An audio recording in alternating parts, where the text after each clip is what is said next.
wabarakatuh. Perkenalkan kami dari kelompok 9 yang beranggotakan Amalia Ramadhani, yaitu saya sendiri, dan rekan saya Nurul Kolbi. Kami akan mempresentasikan tentang zaman Mesolitikum atau zaman batu pertengahan. Poin-poin yang akan kami bahas, yang pertama yaitu pengertian zaman Mesolitikum, kemudian ciri-ciri zaman Mesolitikum, hasil budaya zaman Mesolitikum, dan yang terakhir manusia pendukung zaman Mesolitikum. Pengertian zaman Mesolitikum. Zaman Mesolitikum merupakan periode zaman batu yang terjadi setelah zaman Paleotikum. Penamaan zaman Mesolitikum berasal dari bahasa Yunani yaitu mesos yang berarti tengah serta litos yang bermakna batu. Zaman ini diperkirakan terjadi sekitar 10.000 tahun lalu, tepatnya ketika masa Holosen. Pada saat ini, manusia masih menggunakan peralatan sehari-hari dari batu yang diolah secara sederhana. Perkembangan era Mesolitikum hadir di antara zaman batu tua atau Paleotikum dan zaman batu muda atau Neolitikum. Oleh sebab itu, zaman ini dikenal dengan zaman batu madi atau batu tengah. Meskipun begitu, pada zaman ini perkembangan budaya jauh lebih maju dari Paleotikum. Majunya perkembangan pada era ini dipengaruhi oleh beberapa faktor. Yang pertama, kondisi alam yang jauh lebih tenang dan stabil, sehingga manusia era Mesolitikum bisa lebih fokus mengembangkan budaya. Faktor yang kedua yaitu didukung dengan spesies manusia Homo sapiens yang pola pikirnya jauh lebih cerdas dibandingkan pendahulunya. Kemudian ada ciri-ciri zaman Mesolitikum. Bercocok tanam. Manusia purba pada zaman Mesolitikum melakukan kegiatan cocok tanam untuk memenuhi kebutuhan sehari-hari mereka. Akan tetapi, kebiasaan mengumpulkan makanan sejak zaman Paleotikum tidak ditinggalkan. Kegiatan cocok tanam menunjukkan kemajuan yang sangat bagus pada masa prasejarah. Kemudian lukisan gua. Manusia purba pada zaman Mesolitikum juga membuat lukisan di gua. Lukisan yang dibuat pada dinding gua bertujuan untuk melakukan ritual kepercayaan mereka. Mereka juga menggambarkan beberapa peristiwa yang pernah terjadi di lukisan gua tersebut. Kemudian, ditemukannya Joken-Modinger atau Brisolsroch. Ciri utama peradaban pada periode ini adalah kehidupan semi-nomaden, di mana sebagian manusia telah hidup menetap di gua-gua dan yang lainnya masih berpindah-pindah. Gua-gua tempat tinggal manusia purba pada zaman Mesolitikum disebut Brisolsroch. Kemudian alat yang digunakan. Alat-alat yang digunakan didominasi dari tulang dan bebatuan kasar.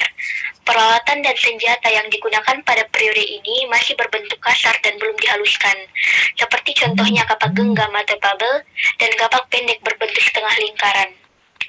Masyarakat. Masyarakatnya juga telah mengenal sistem organisasi sosial, pembagian kerja, dan kepercayaan terhadap roh nenek moyang.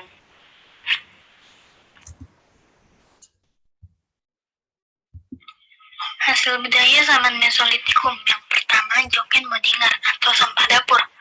Joken-Modinger adalah istilah yang berasal dari bahasa Denmark, yaitu Joken artinya dapur dan Moding artinya sampah. Jadi, Joken-Modinger arti sebenarnya adalah sampah dapur. Dalam kenyataan, Joken-Modinger adalah timbunan atau tumpukan kulit kerang dan siput yang mencapai ketinggian kurang lebih 7 meter dan sudah membatu atau menjadi fosil. Yang kedua, kapak Sumatera. Kapak Sumatera atau pebble bentuk kapak ini bulat, terbuat dari batu kali yang dibelah dua. Kapak genggam jenis ini banyak ditemukan di sepanjang pantai timur Pulau Sumatera, antara Langsa dan Medan. Bentuk pebble dapat dikatakan sudah agak sempurna dan buatannya agak halus. Bahan untuk membuat kapak tersebut berasal dari batu kali yang dipecah-pecah. Fungsi kapak genggam digunakan untuk menumbuk biji-bijian, membuat serat-serat dari pepohonan, membunuh binatang buruan, dan sebagai senjata menyerang lawannya. Yang ketiga ada batu pipisan dan kapak pendek. Selain pebble yang ditemukan dalam Joken-Modinger, juga ditemukan sejenis kapak tetapi bentuknya pendek atau setengah lingkaran yang disebut H-Courter atau kapak pendek. Kapak ini cara penggunaannya dengan menggenggam. Di antara tumpukan sampah juga ditemukan batu pipisan, umumnya digunakan untuk menumbuk, menggiling, atau menghaluskan sesuatu. Batu Batu pipisan yang ditemukan di Jokan Modinger tidak hanya dipakai untuk menggiling makanan, tetapi juga sebagai penghalus cat merah. Cat merah tersebut digunakan untuk ritual yang berhubungan dengan keagamaan. Yang keempat, Abris Sosroch. Abris Sosroch adalah gua-gua yang dijadikan tempat tinggal manusia purba pada zaman Mesolitikum dan berfungsi sebagai tempat perlindungan dari cuaca dan binatang buas. Dugaan ini muncul dari perkakas seperti ujung panah, flakes, batu penggilingan, alat-alat dari tulang dan tanduk yang tertinggal di dalam gua. Yang kelima ada sampung bone culture.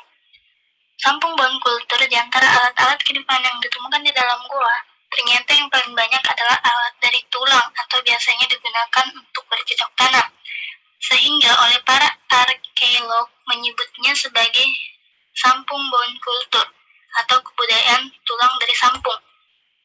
Dan yang terakhir ada kebudayaan Toala.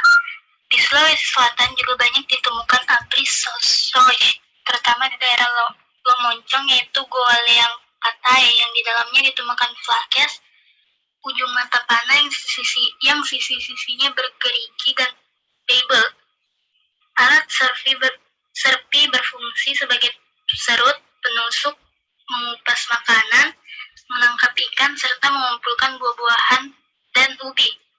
Di gua tersebut didiami oleh suku Toala, sehingga oleh tokoh peneliti Fritz Sarasin dan Paul Sarasin, suku Toala yang sampai sekarang masih ada dianggap sebagai keturunan langsung penduduk Sulawesi Selatan zaman prasejarah.